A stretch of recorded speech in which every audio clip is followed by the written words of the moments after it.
gente, di nuovo bentornati. Allora, oggi faremo una ricetta veramente facile, ma soprattutto velocissima, ed è il pesce spada gratinato al forno. Quindi ci vediamo la ricetta, gli ingredienti.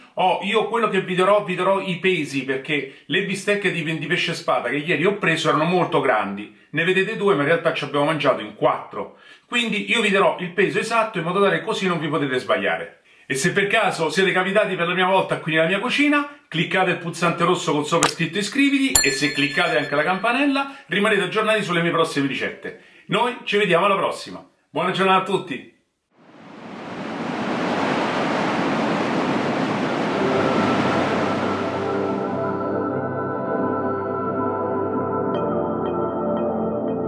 Fate a pezzi il pane raffermo e mettetelo nel tritatutto. Mettete poi il prezzemolo, l'olio, il sale e il pepe rosa in grani.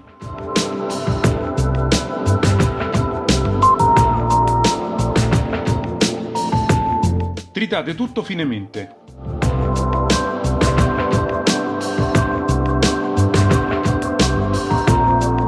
Mettete le fette di pesce spada su una teglia con un filo d'olio e massaggiate.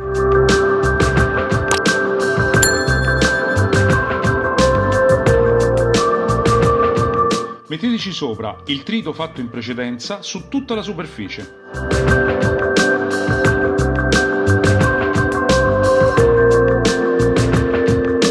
Se volete una leggera spolverata di pangrattato, i pomodorini tagliati anch'essi con il trito e finite con un filo d'olio.